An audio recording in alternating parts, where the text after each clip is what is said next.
Hello and welcome back to the Health One podcast. We are on the final episode of season 4. I actually thought it was season 3. Last time I spoke on the pod was way back when in mid-December in Bali. So I have been procrastinating on this episode slightly and also feeling a little bit like, oh, how do I podcast? How do I actually get back into it? Obviously, I'm going to continue talking to it for the rest of this episode. It just flows once I do get started. But also, I'm no longer in the studio. I no longer have my bougie setup. I've got this mic, which I need to get a new one for the next episode for the next season, because this is for connecting to the laptop, which is fine when I'm doing Zoom podcasts, but it's just not very aesthetically pleasing. So I'm not here for it. So I'm going to try and upgrade a little bit. I'm also using Zoom on my iPhone camera connected versus a proper camera. So I'm going to have to figure that out. But we're making do today. I feel like a creative genius because of my setup. I've got a ring light sitting on top of a mop bucket and some books. And I played musical chairs with my bedroom so that the background doesn't look awful because I'm still in the process of building my wardrobes. So yeah, we've had to make do. But I don't even know where to start. I feel like most people that listen to the podcast will look at my Instagram. So they're kind of up to date with the fact that I am now living in Australia. But I suppose if you're listening in, what's the word, synchronization from the last podcast episode, like I just literally do like a 180. Is that what I'd say? 180, 360? Yeah, 180 is when you flip it the other way. I don't know. Anyways, we're gonna roll with that. I'm just in a completely different place, mentally, physically, emotionally, spiritually, in comparison to Bali. So towards the end of season 4, well, start to finish, I suppose, except for this episode, I would have recorded all the episodes in Bali. And I'm so grateful that I did that, because it really gave me, the first 4 months of the year. I'm now recording this on the 24th of April. So we're nearly in May. So that has flown by. But I'm so grateful that I had that time to just process and to just be. And I even think that's why I'm a little bit resistant to today's episode, because I don't feel like I've fully integrated just yet. And like, that's so normal about moving to a new country. I think for the first few months of the year, I was a little bit harsh on myself. I went through a little bit of a turbulent time in my personal life. And I think I was very compassionate with myself, but at times then, say a few weeks later, when I felt like I should be back to it and I should be fine, I wasn't really allowing myself that readjustment phase of like being in a new country, because yeah, I'll talk through kind of getting to Australia and stuff. But yeah, I think I've just been realizing quite a good few things, and it's been such an adjustment, not only moving country, but moving from an island, which the pace of life is so slow, to now being in, civilization, as anyone you talk to that has come from Bali to Australia, it literally feels like you're integrating back into civilization. I know for anyone that hasn't been or hasn't lived there, that feels very dramatic, but it really does feel that way, because I feel like Bali is such a bubble. And I've gone through quite a journey with Bali, and I think it's really interesting. Like, so I'll talk about leaving Bali in a few minutes, but I think what happened was, because I was leaving, and when I made my decision to leave, I was dying to leave, and I had a few weeks left, and I was probably I wasn't able to be grateful for a place that I was once so grateful to be in, and so grounded there as well. I wasn't getting that. And then it was like, then I made my decision to come here. So it was like this amazing place where the grass is going to be greener and I'm going to feel so much better and life's going to be way more better in all different aspects. And it just wasn't that. So obviously, don't tie your happiness to when something else is going to happen. But it was, I suppose, sorry, now it's very noisy outside on my road, but we're just going to have to deal with this. I'm on a main road in Bondi. I live in Bondi now. But yeah, don't tie your happiness to somewhere else, because happiness is an inside job. It's internal. And if you don't feel happy within yourself, that's something that's, it's going to follow you. And I suppose what's really important to know is that the environment that I was in was not supporting my happiness. So, it was really important that I remove myself from that environment, because as my little tattoo on my ribs is a quote, there's some flowers, and the quote is, if a flower doesn't bloom in its environment, you don't change the flower, you change the environment in which it grows. And that's a quote that I've had that tattooed I think since 2018 or 2019. 2018, yeah. So it was something that really helped me with depression many, many years ago. And I would go as far as saying that I was beginning to slip back into a very dark place in Bali. Um, I suppose let's get stuck in. I was even trying to think back to what was going on because there's this kind of thing, and I might have been speaking about it. Yeah, I would have spoken about it with some of the guests on the podcast throughout the series, and we would have spoken about like how people get kicked out of Bali and how you're getting kind of the sign. There's a very energetic presence, or it's basically what makes Bali so special, that it's not a holiday. Like, it can be a holiday for people, but I would say that it's much deeper than that, and I would say that it is a very special place that you can develop and grow and heal, but you're gonna have to go through this shitstorm in order to get to that place. And that's obviously quite beautiful, and that is what healing is. Like, even outside of spirituality, with trauma, you do have to face the pain, you do have to face the struggle, you do have to reprocess the events in a way that supports your growth and supports your healing and helps you feel empowered about that situation, so you come out of victimhood, or you come away from suppressing your emotions, and you gain resilience, and you gain that capability to understand that you can go through that darkness, because we all very much underestimate what we can go through. So I suppose because I have been depressed, like full-blown depression, a few points in my life, I was kind of hesitant to label how I was feeling in Bali towards the end. So my last few weeks. And I was very much trying to stay positive and stay grateful, because you do need to like not go into full-blown victimhood, and there were aspects of that I was just like taking it on the chin. Things coming at me left, right, and center. Like living there for whatever 11 months, and never crashed my bike until on my first day in Bali. I crashed my bike, but that's a different issue. But my last few weeks, I was in like 3 accidents, and very good driver me. So it was, yeah, it was a shock.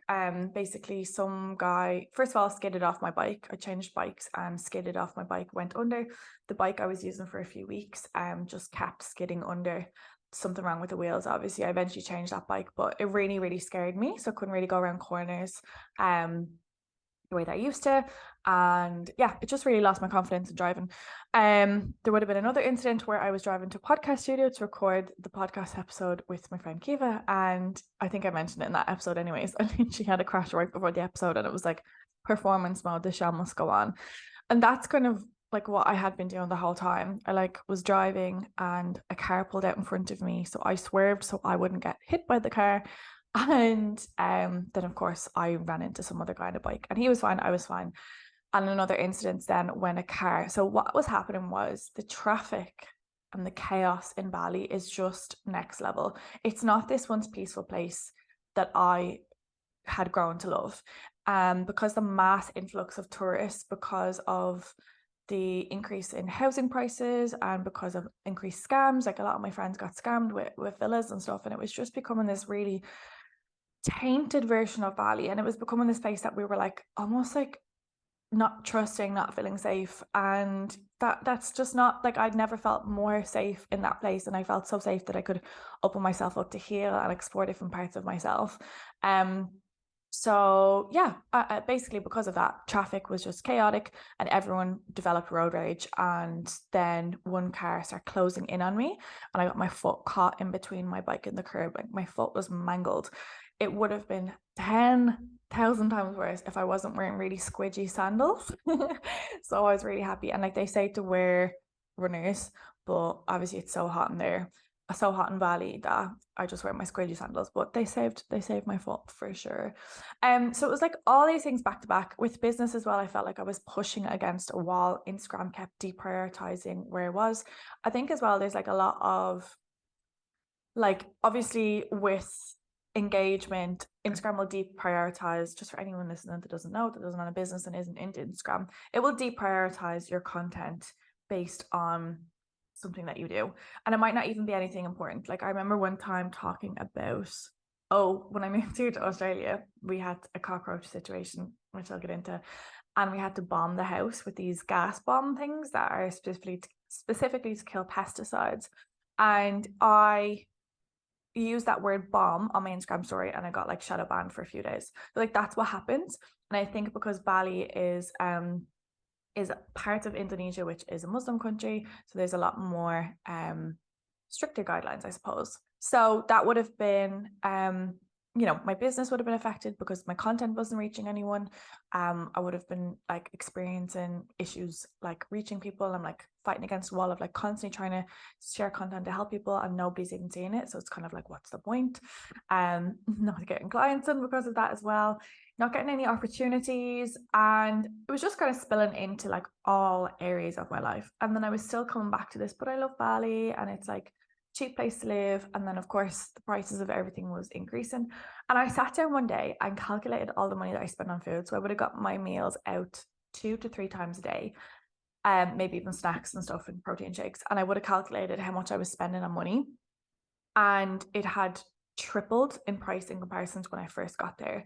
Obviously, I came during it was open for business visas and stuff, and I went during the pandemic. So I wasn't even saving money, and the prices of, so I started off in this gorgeous villa. I was living my best life in like an open, spacious villa and pool and everything.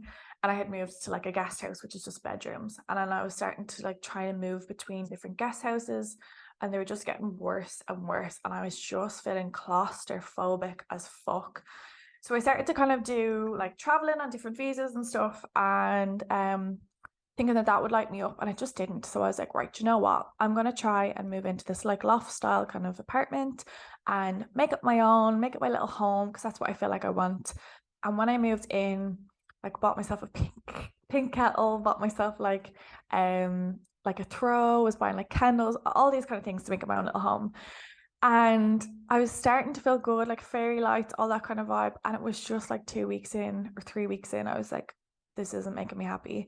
This isn't bringing me the happiness. It was kind of like always I was chasing something, thinking like, oh, I'll feel better then, I'll feel better here. And I just was not feeling it at all. I was getting sick and sick and sick. The weirdest sickness. There were a lot of my friends were experiencing this sickness as well. And there was a lot of heaviness. There was a lot of heavy energy in the world in general around that time. I remember a lot of people kind of having people sick, having losing loved ones, and me trying to be like, some of them were my clients, and I was trying to like be very positive. I was trying to be this person that, we can all get through this, doing like women's circles. They were really so fucking special. And then at the back of my mind was this niggling thought that I don't want to be here. And I was like, where the fuck do I go? Where do I go? Because I'm in this place with my business that, we started off the year very strong, and suddenly I was pushing against a wall. And I probably haven't shared this because, with business, you're going to go through ups and downs, and like, that's so fine. And I guess I was really trying to work on not internalizing that as a part of my self-worth, which is really important, that you do separate yourself from your job as your self-worth. So that was like a challenge for myself. So I never spoke about it because I feel like I don't want to talk about things that I'm actively going through them, just to a certain extent. Obviously, sometimes I will share things, but I like to talk about things afterwards, because then I can talk about it from a place of healed, different perspectives, and I can share things. Versus when you're in it, you're in the emotion, you could be thinking irrationally, and it could be very triggering to talk about things, and you don't have to share all aspects of your life with people. Although I tend to, but I kind of, as a boundary, I talk about it after the fact. But yeah, so that was a really difficult time for me. Like I said, the sickness, money, my environment wasn't lighting me up. My training was really poor. I actually didn't train for a month because I was back-to-back sickness with different things. Whether it was like this weird pain and cramping in my stomach from some sort of infection, Bali belly. I then developed vertigo for the first time in my life, which I got again a few weeks ago. So yeah, there was just quite a lot of things. I think there was a lot more things, but I think I'm suppressed. It's the traumas. I have definitely suppressed a few things. Things with friendships, relationships, and yeah, was just not feeling good. So I went through a process then of being like, okay, something has to change, babes. Like we have to change this situation. So I was like, right, let's let's start changing. And the women's circles were really helpful for me with that because, you're always sharing, you're always talking about things, you're going inward, you're kind of meditating, pulling cards, seeing what it is that you want. It was really, really funny. I kept asking for signs to tell me what to do. And every single card I got was like, go inward. You know the answer. Stop looking for your power externally. All this kind of stuff. I was like, fuck off. Give me the answer.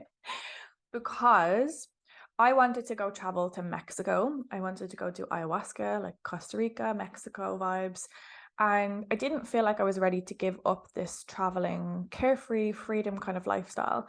So I looked into obviously living over that direction of the world, but there was something in me that just felt kind of not excited the way I was for Bali, but kind of scared because I had seen so much stuff about like being in Mexico and South America by yourself as a solo female traveler, and like incidents not being all that safe. Things were starting to pop up on my Instagram quite regularly, and I was like, fuck. I know obviously the algorithm will favor what you have and all that kind of, or what you're watching and all that kind of stuff, but it was just quite consistent, and I was like, oh my god, I don't actually want to go to a place where I fear my life. I had just spent the year healing trauma, feeling safe within my body, and I don't want to go back to a place where I feel like I could quite literally be raped or kidnapped and everything in between. And I don't want to scare anyone else off because like I did speak to quite a good few females that they had amazing times, and I had built like a substantial case for the other side about how amazing it is and the opportunities there and how safe it can be in certain parts. So that was something that, just not to scare anyone else off, is there still. But for me in that moment, at this stage of my life, I just didn't want to face that. I didn't want to even go somewhere where I'd remotely feel scared and not safe within my body and in my surroundings. So the next decision was Australia. Australia has always been on the cards for me.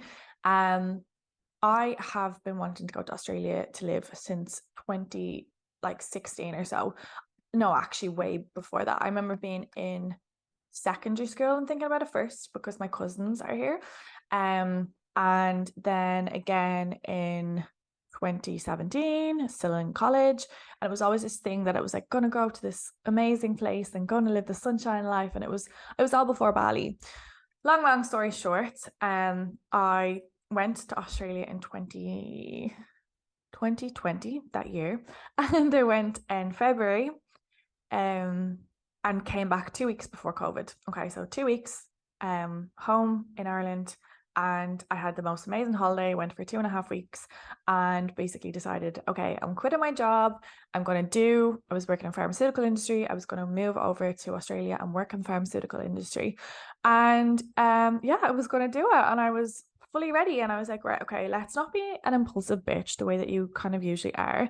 Let's ride this wave a little bit. So I was like, okay, I'm going to ride the wave. I'm going to give it a month because I just had this feeling that now wasn't the right time. And I was running because I had just gone through a breakup a few months before. I was very much in my fight or flight. Like my flight, that was pretty much my go-to then, my flight. I wanted to run away. I remember doing counselling after that breakup, and basically saying, I just want to book a flight and leave. And she was like, why do you want to leave? And I was like, I just need to get out. I just need it. It was like an overwhelming feeling because I was in my fight or flight, which I didn't know at the time. But I basically decided to ride the wave, and thank fuck I did, because 1 week later I was actually sent home from work because I was like non-essential staff on site. I was sent to work from home. And then then COVID, we went into COVID and pandemic. And as everybody knows, Australia had locked the world out and locked everyone in that was in Australia for I think 2.5 or 3 years, maybe 2 years. So obviously I had kind of been longing for Australia for pretty much a whole year. And I just then eventually just parked that idea, and I was like, right, let's go to Bali or something.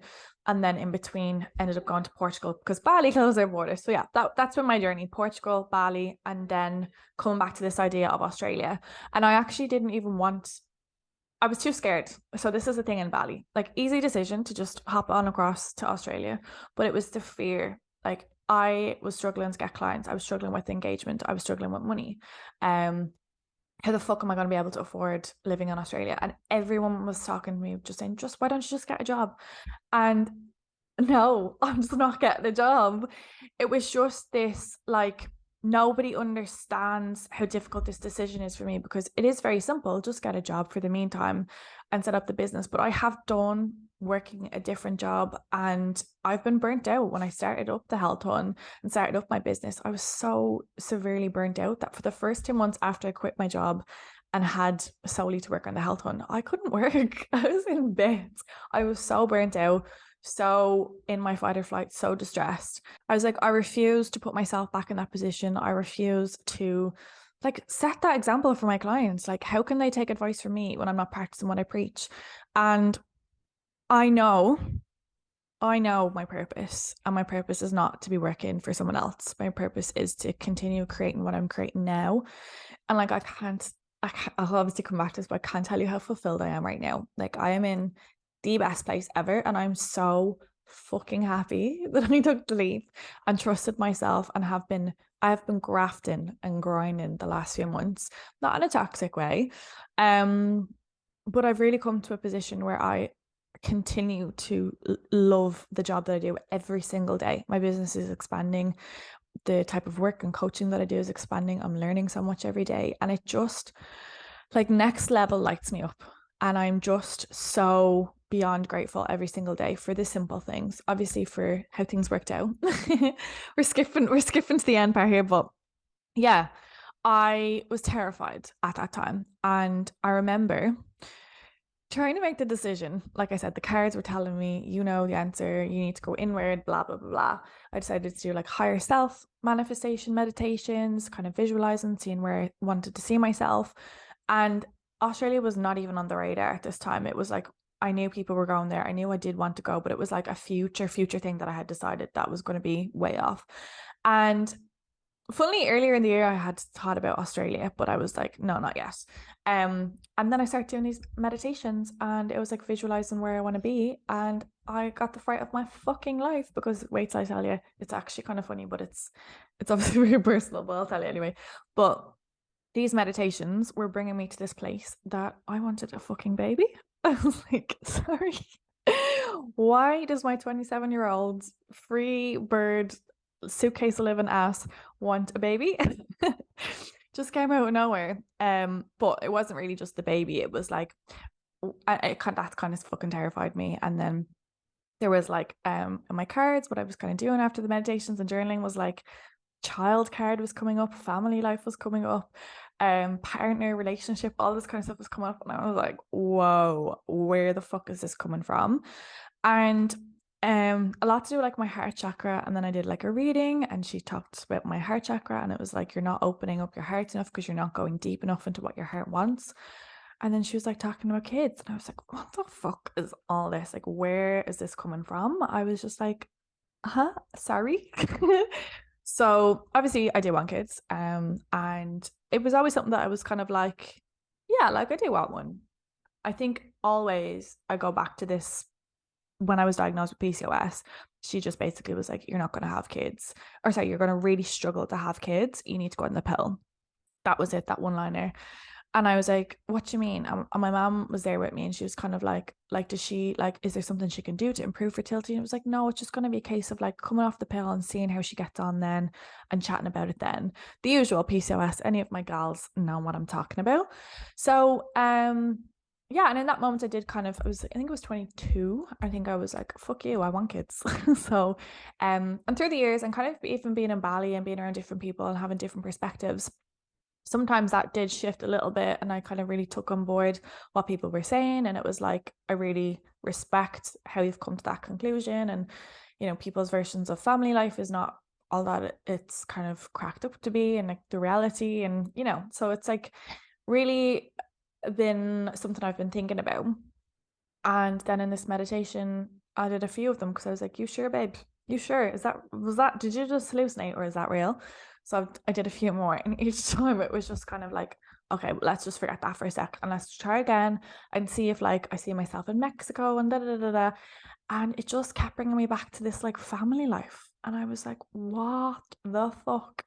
So ultimately, kind of my conclusion with that was that I don't necessarily want a baby right now. Like I really don't. I'm really not in a position to have a baby right now. And like that's something that I really want to make sure that is, I'm going to make sure I'm looking after myself first, never mind having a fucking child. So what I concluded from that was basically that I want to be in this next chapter of my life. I wanted to close the suitcases. I wanted to have a base, set myself up. I wanted to up level my business. I wanted to really make it not so much just about me. I wanted to step it up, be bolder, be braver, be thinking about my future, be thinking about my family, and like now trying to make more money so that I can visit home and like do different things. So it's not just about this like carefree version of myself that just not selfish. I do think it's really important to have an aspect of your life where you're, or period of your life where you are selfish. And it's not really it can be seen as selfish, but it's more so about self-love. You have to spend time alone. You have to have this period of time where you're so introspective, where you're healing parts of yourself so that you're not projecting those unhealed parts of yourself onto others. And like if I didn't go through the last 2 years of moving countries, of being kind of not alone, but being, what's the word I want to use? Yeah, like flying solo and going with the flow and meeting new people and not being afraid to change where I live and not being attached to anything or being like owning furniture like I do now. But it was this period of time that I needed to go through to ultimately come home to myself and feel like the best version of myself. And I feel like I stepped into my 28 years of age this year, and it was like so symbolic. It was so like, I feel ready for this next chapter. It's really funny because a lot of people recently, if we're on like nights out or whatever, people are like, what age are you? And then I say 28 and they're like, 28? Oh my God, what the fuck? I thought you were like 21 or 25. And I'm like, oh, I'm got it offended. I'm like, do I not give off mature vibes? But they're like, how young I look or whatever. And it's really funny. It's a really funny thing with women. It's like wanting to look, and like a lot of men would be like, do you not want to look younger? I'm like, I like feeling 28. I'm fine with being 28. Like, what's wrong with that? And obviously that's a whole topic for another day. But I do feel like that whole period was forcing me to go inward to see what do I really want from life, because I wanted this. I was so fucking scared. I was so fucking scared to jump on a flight. I was so fucking scared to Bali was a comfort zone. It was absolutely a comfort zone because you could afford cheaper rent. Like, well, this was the whole thing. Like everything was supposedly cheaper. And so I added up all my food to see how much it would cost me. And price was fucking ridiculous. But I was like, that is the price of rent for Australia. So I was like, right, at least we can add all this up and that will be like some sort of a safety net. So I know that I'm getting that in to pay for my rent here in Australia. So yeah, there was a lot of pros and cons list done. There was a lot more meditations. There was a lot more kind of avoiding. And then I think the final straw for me was like after, no, actually I did that meditation and then the baby popped up and I saw myself like living on the coast and like being on the beaches, and like it was very much I'm with a partner and stuff, and like my business and stuff. And I pulled a card afterwards and I can't remember what the card was, but basically the picture on the card, there was a koala on it. And my friend Kegs had given me this deck of cards, angel cards, and like I'd never seen that card up until that time. And I was like, fuck right off. You're winding me up. But it was what I needed. It was like, here you go, front and center. Like you asked for your sign, here you go, bitch. Stop running from it. So we took the leap, we booked the flight.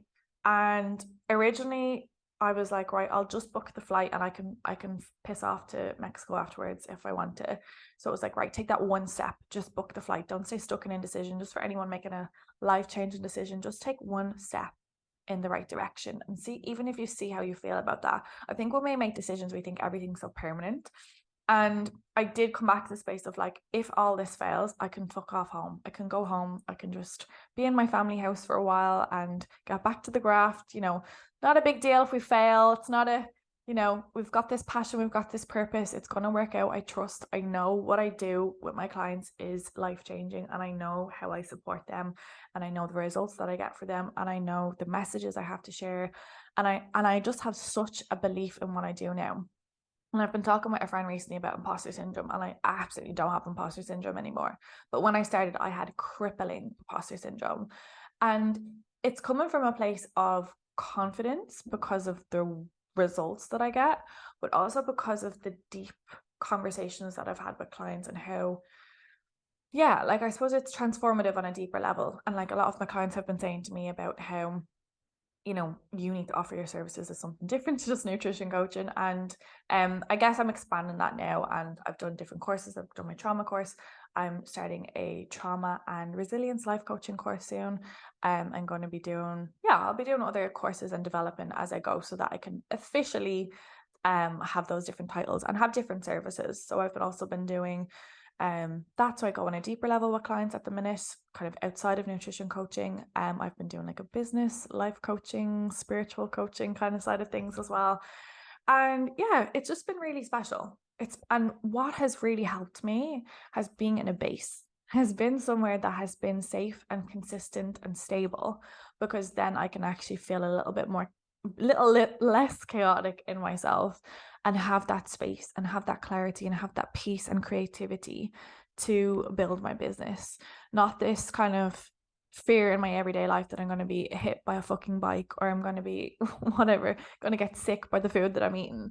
And yeah, I think leaving Bali though, I did feel really peaceful because I had this really special journey in Bali, and it was very up and down. It was very much not a straightforward road. It was very much, you know, it was all the things. I think I've spoken about quite a lot on this podcast, but we've healed a lot of parts of myself. I've experienced quite a lot of things. I've really grown spiritually. I've opened myself up to things. I'm a Reiki gal now, a Reiki practitioner. And I've been doing Reiki on people, friends, and clients, and it's been really fucking special. So yeah, also my last shrooms experience. Yeah, I said I was going to do a shrooms podcast, and I might do that. I'll do another one separately, just in the interest of time. But so my shrooms experiences are very spiritually led, and they can even be like very connected to the music that I'm listening to, like in a really freaky way. My last shrooms trip that I did was really intense, that it felt like an ayahuasca journey, because it was like 6 to 7 hours versus like 3 to 4 hours that I've done in the past. So it was kind of funny, kind of like, oh fuck, I fucked it. And I basically decided to have lemon juice with it that day. I first got ginger, lemon, and orange juice. Because ginger can help with nausea, and orange can help with it as well. So I was like, okay, I am gonna have this because I know I get nausea when I do a shroom trip. So I was like, okay, I will have this ready to rock. I'll drink it beforehand to try and settle my stomach as well.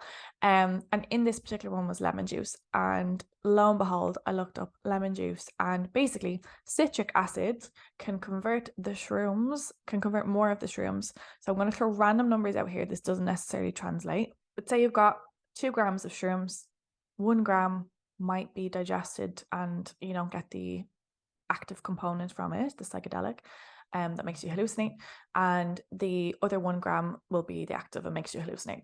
And if you have citric acid, more of that gets converted, so you get more of a hallucinogenic. So say 1.5 gram, not accurate numbers, but I'm just giving you an example. So we took I had shrooms chocolate. That is what I prefer, because mushrooms are yuck. They are gross, and I don't care what anyone says. They're squidgy, they're smelly, they taste weird, and they're just fucking gross. So I love the shroom chocolate because it's chocolate. Now it's a little bit gritty, but it's still grand. And I took the exact same dose that I had taken the time before. I was probably a little bit more fasted. I had done Reiki training the 2 days before, and then I drank the juice. So we went on a fucking journey. It was a lot more intense. And I wouldn't say scary, but I could see how people could very much trip out and freak out.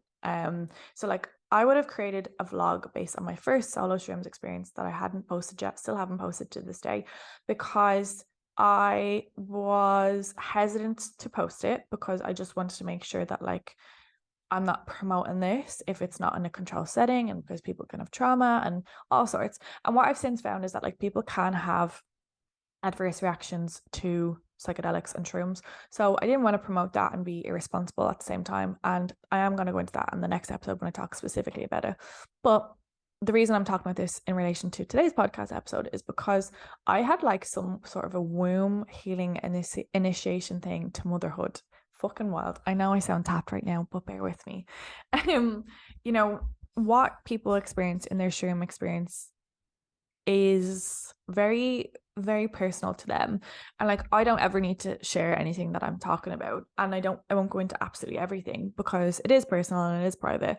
But I do think it's important for people to feel a little bit safer and a bit more comfortable to understand like how you can go through that.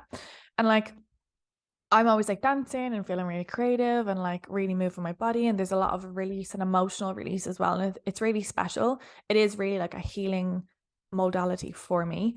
And yeah, basically I went through this womb initiation thing. It was like showing like my lineage of mothers.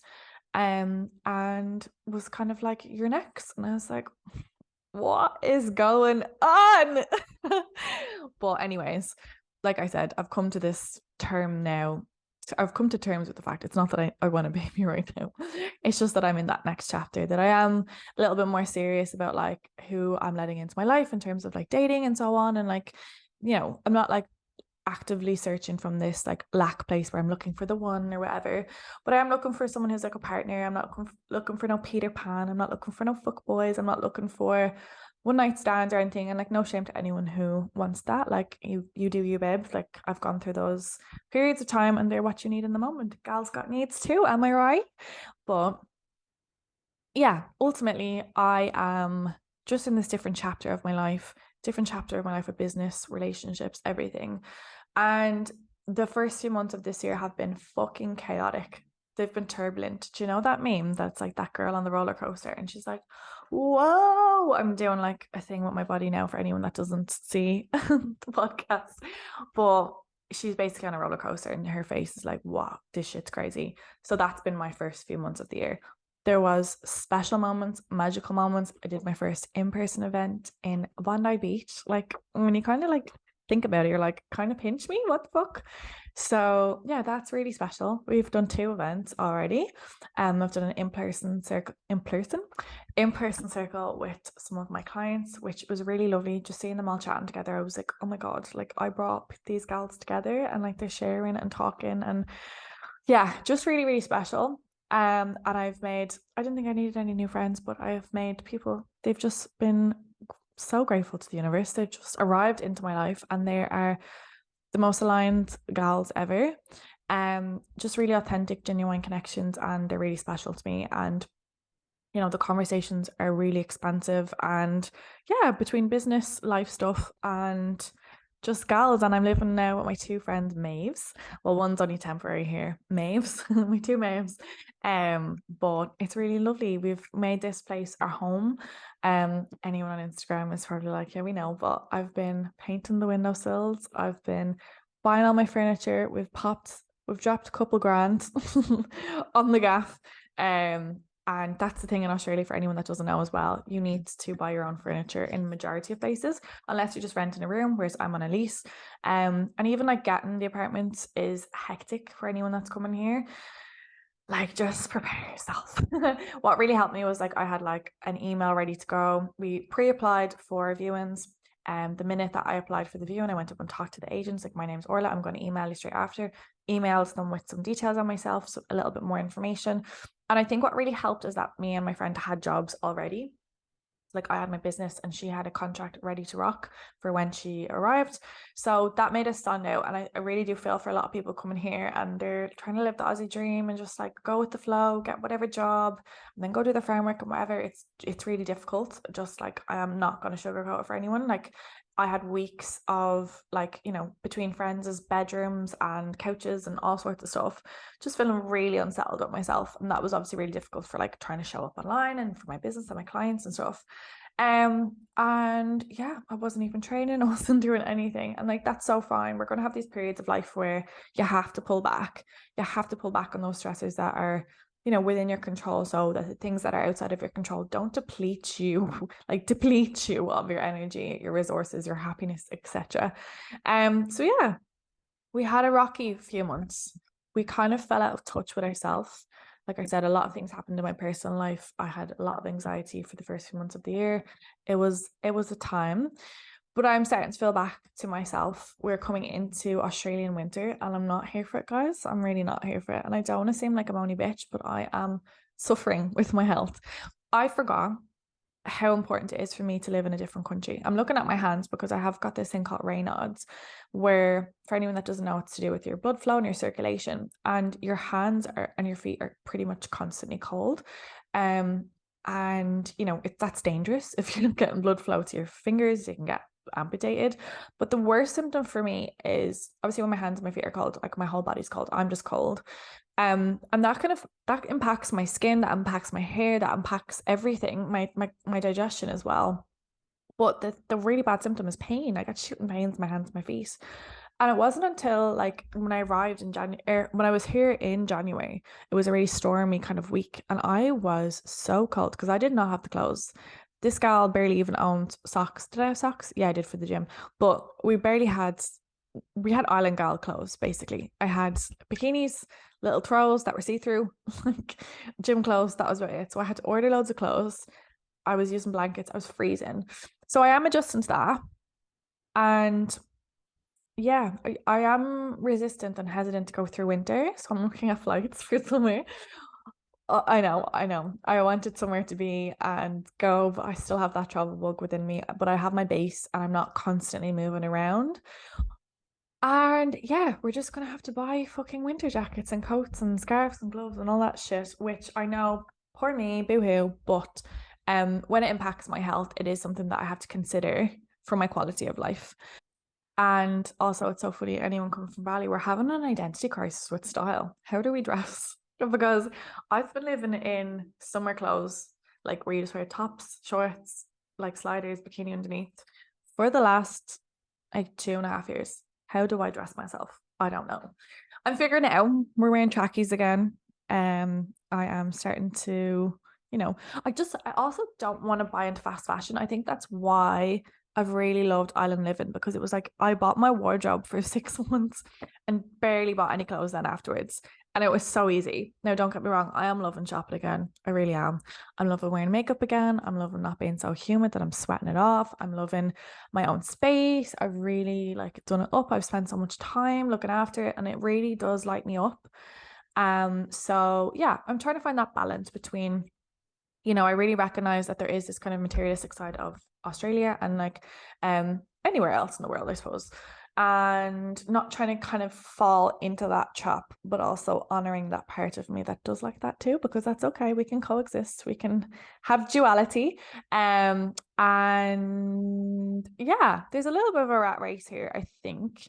I am finding in the last few weeks a little bit of burnout because I'm so driven at the minute with my clients and my coaching and expanding the business. I'm loving it. Like it's lighting me up so much. I feel so grateful. I feel so grateful for the little things. I feel so grateful to just, you know, like wake up and like have my home, have my space, have like just to have things flowing again. And like I said at the start of this, like that environment in Bali was just not conducive to that. And like I was really trying, God love me, I was really trying to stay grateful. And I did come back to like the basic things, and that really helped me get through it. Like I have this room full of stuff. I have skincare, I have clothes, although they're not whatever new and they've been ruined by body washing. Just a warning for anyone that's going to ruin your clothes. But I have these things. I have things to my name. I have friends. I have family. I have the sunshine. I have like all these basic things. And it's really important that you honor that, but don't do it to the point of toxic positivity. You can hold space for yourself to feel your emotions and not make yourself feel guilty for having them or not suppress them. But at the same time, really not, like I said, not going into that victim mode. But yeah, I think we'll wrap this shit up for the final episode of season 4. I think I don't know. I think it might be sensed that the vibes have shifted as I have grown a little bit. We're definitely going deeper. We're definitely going into more, you know, nervous system stuff, healing stuff, spiritual stuff. I'm not afraid and I'm not shying away from these topics anymore. If you listen back to my first episode I did on spirituality, it is very much, I'm going to share this side of me, but like I'm kind of scared and I'm kind of like making excuses for it, apologizing for it. Whereas now I'm like, this is me. This is what I do. This is the world I live in. This is what I know and have grown to love and appreciate and value. And I'm so excited to continue sharing with that. I no longer have so much shame within myself. I have, yeah, I'm just different. It's different. And I'm proud of myself. I'm proud of myself for taking that very fucking terrifying, scary motherfucking decision and that leap, because I was a scared little gal. I look back now and recognize that I was scared of the thing that was going to make me grow the most. And that's so normal. You know, these decisions that we step so far out of our comfort zone are the ones that terrify us the most. They're the ones that, you know, there's so much weighing on it, there's so much attached to it, and there's so much that could go wrong. And like, if my version at that time was so much was going wrong, why the fuck would I put myself in a position where so much more could go wrong, or I could fail, or people would whatever? And ultimately, I came back to intuition. I came back to my heart space. I came back to where I envision myself as my highest self and trusting that that's going to work out. And yeah, I do feel like I'm in the highest version of myself. We can get high though, we can keep going. But I feel more expansive. And I think that's so important. Like, does an environment make you feel restricted or expansive? Does a relationship make you feel restricted or expansive? Does a job make you feel restricted or expansive? And if you want to expand, if you want to grow, if you want to manifest, you have to be in expansive places, relationships, careers, etc. Of course, there's times where you grind and you graft and you just get shit done and you get through it. But ultimately, if you want to be, like, obviously you can be in a career that like you don't have to expand if that's not for you. If you want to actually expand your family life, or you want to expand travel wise, or your hobbies, your passions, like that, it doesn't, there's no black or white way to do this. But if you want to expand in one area of life, if you want to manifest, if you want to grow, if you want to attract, you do have to put yourself in different environments. You do have to be brave enough to do that. You have to be bold enough to do that. And here we are. And don't get me wrong, my life's not perfect. We're still managing quite a lot of things. We're still learning each day as we go. We're still dealing with some fallout of Bali. We're still, you know, like life goes on, and it's still life. It's still a journey. It's not a destination. So it's important for me to not like be so attached to this period of time as well, where I'm like, I've made it now. Things are better and I'm never going back to that dark place and I'm never whatever. You always move on and you go through these waves in life, and it's kind of like you get to a peak of a mountain and you drop back into a new place, and then a new journey begins, and you will go through peaks and troughs throughout that as well. And that's the magic of the journey of life. And you know, that's what we're all here for.